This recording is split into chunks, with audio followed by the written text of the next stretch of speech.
Bag's been flagged. Step aside. No eye contact, no courtesy. Just a barked command, sharp as broken glass. She moved. No protest, no delay. Her boots silent against the floor as she placed her duffel on the metal table. Olive fatigues clung to her like skin, but none of them noticed. To them, she was invisible. A joke.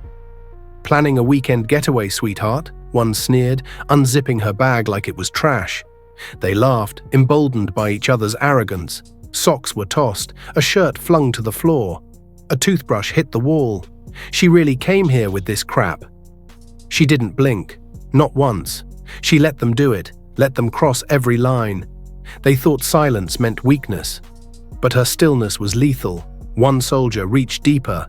His fingers stopped. Something solid, cold, official.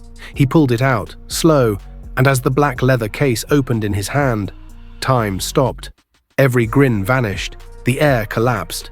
He turned white. It sat in his hand like a grenade.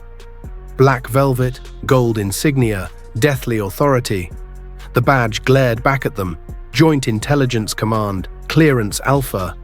The room choked on silence. Sir," the soldier stammered, his voice hollow. "You'll want to see this." Nobody moved. No one breathed. The badge wasn't just clearance, it was command. She took it back without a word, zipped it up with mechanical precision, still silent, still unreadable. Then her eyes rose, and every man in that room felt it. That gaze wasn't rage, it was worse, it was surgical. It said, "You failed your test." And she had never needed to say a single word. That's what shattered them. Not the badge, the silence, the restraint. She had power, and they'd humiliated themselves trying to prove she didn't. Because they never asked who she was. They just assumed. And assumptions are what get people destroyed. She stood with the patience of someone who'd been underestimated her whole life and crushed every soul that dared to. The kind of woman who didn't speak unless it changed the room. And still, she said nothing.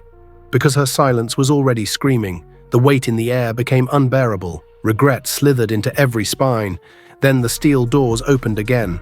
A clipboard. A voice.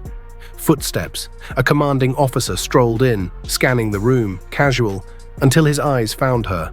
He froze, instantly, like his body recognized danger before his brain did. "Ma'am," he said, spine locking into place. Fear, respect, terror. "We weren't expecting you." Her voice cut like a scalpel. Clearly.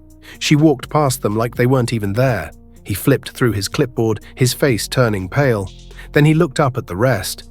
Those broken statues of shame. "You idiots have no idea who you just profiled," he said. That was Commander Reyes.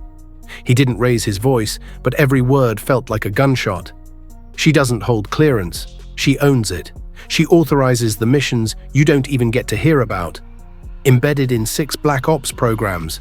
Wrote the counter-intel doctrine you train under. You thought you were in control." He pointed at the duffel. "She brought that bag through like a civilian, for a reason. She wanted to see if you'd spot what mattered. You didn't. You saw a woman with no medals and assumed she was beneath you. You didn't just break protocol. You disrespected a ghost. A warfighter so deep in classified networks she doesn't exist on paper." The soldiers looked shattered, not just embarrassed, obliterated. One looked like he might be sick. Another had tears welled up, unable to face her retreating back.